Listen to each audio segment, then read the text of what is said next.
Bonjour, Philippe de Frog Specialties. Nous sommes ici chez Beverly's Car Club à inspecter une Porsche 356B de 1960 cabriolet. Pour l'instant, elle est sur le pont, donc on va vous montrer les dessous de la chose. Ceci dit, on voit déjà ici sur la porte que la porte est légèrement ondulée. À peu près au milieu, on voit un léger pli dans la tôle. Et on voit d'ailleurs que là, il y a un gros souci au niveau de la jonction du bas de caisse. Vous verrez par ailleurs que on a des traces de réparation. Je pense qu'ici, on a eu des réparations de zones rouillées avec des tôles rajoutées. Les ailes, les 4 ailes paraissent d'origine, sans traces de soudure dans les parties principales. La jupe avant est pas mal. Bon, petit problème de finition comme souvent sur ces voitures là. La peinture n'est pas lustrée sur les jupes avant-arrière parce que c'est trop de travail et à un moment le carrossier abandonne. La suspension, il y a énormément d'éléments qui sont très propres et qui ont été changés récemment, comme les butées de suspension. Les amortisseurs paraissent tout neufs. Nouveau purgeur de frein. Là ici un mètre cylindre neuf, mais curieusement le bocal est plein de résidus asséchés, donc ça c'est un peu curieux. On a un amortisseur de direction neuf. Ici les renforts de caisse.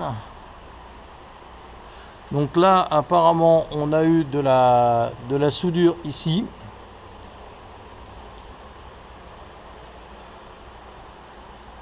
De ce côté-ci, peut-être également.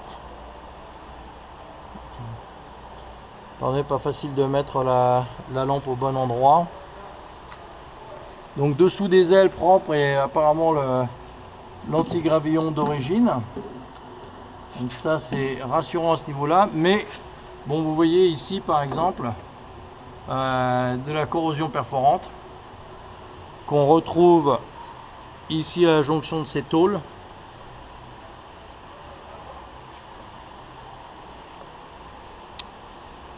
En fait, il s'agit peut-être en fait de trous d'écoulement d'eau et d'acide de batterie.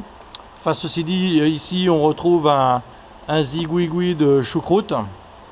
Donc on est en lieu de se demander quand même ce qui a pu se passer ici. Mais bon, la boîte avant paraît propre. Sinon, là les planchers sont bien. Alors forcément, comme tout est très propre, c'est une voiture qui a été restaurée il n'y a pas très longtemps. Et à mon avis, les propriétaires ont abandonné ou trop vieux, enfin je ne sais quoi. Mais la voiture, il y a eu quand même pas mal d'efforts produits dessus. Et puis, ben, ça manque par endroits. Comme ici, visiblement, leur bord de bas de caisse a été ressoudé. Là, je pense qu'on avait de la rouille ici. Là derrière tout ça, je sais pas trop ce qu'on va trouver. Ici le support de cric est en bon état. Les planchers semblent bien. Alors est-ce que les planchers ont été remplacés? Là le long ici, on voit une longue soudure qui ne semble pas être une soudure d'origine. À confirmer. Donc les planchers ont dû être remplacés, hein. Comme ici là. Tout le long, on voit une soudure tout le long. Ici, à la boîte au raccord de chauffage, ben, on trouve carrément de la fibre. Ici, énormément de choucroute sous le siège arrière, en fait. Donc comme tous ces cabrios en fait, hein, qui restent parfois dehors sous la pluie, ça rouille. Alors moteur et boîte ont été apparemment refaits. Pour l'instant je n'ai pas encore l'historique de la voiture. C'est propre à part que ça fuit par les tubes enveloppes. Mais visiblement ça a été refait relativement récemment car la boîte est quand même immaculée. Le moteur est très propre en dehors de ces fuites de tubes enveloppes apparemment. Ici donc le numéro de la boîte. Qui est KD 53 67 4Z. ici 22 741/0A. Donc on a des flexibles de frein neufs ici. On avait des straps qui devaient tenir les boas de chauffage, j'imagine, qui ont disparu. Les câbles de chauffage ne sont plus là. Là ici encore ce qui semblerait être de la choucroute. Donc c'est une voiture qui depuis 1960, c'est pas tout neuf non plus, et qui a subi de la corrosion dans les planchers. Le moteur de ce côté là est pas mal, un peu gras sur les caches-culbus, gras ici.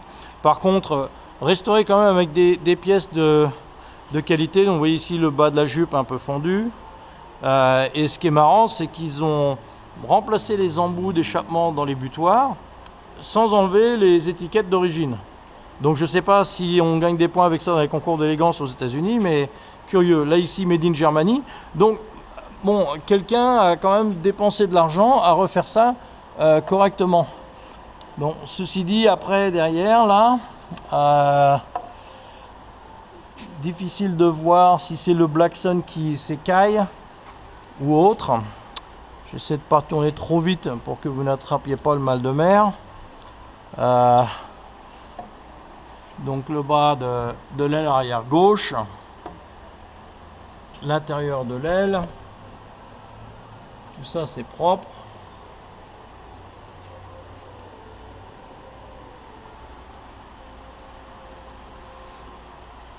Donc voilà pour ce qui est du châssis en général et de la mécanique. Donc c'est propriné, mais en fait elle a peut-être été refaite intégralement et n'a pas roulé depuis, et c'est peut-être pour ça qu'on a des fuites un peu partout, car tout a séché. Donc ici là je pense qu'on a des zones qui seront peut-être à revoir. Donc vous voyez la peinture, bon c'est peinture de qualité moyenne quand même, qui est légèrement peau d'orange. D'ailleurs on le retrouve sur le tableau de bord, vous verrez. Ici les bas de caisse n'ont pas été illustrés, le bas de porte n'est pas terrible, et visiblement un peu sculpté au mastic. Donc bon, d'apparence une belle petite voiture. Visiblement quelques problèmes de finition, quelques zones un peu douteuses. Et c'est peut-être ce qui justifie le prix relativement peu élevé. À bientôt pour le dessus.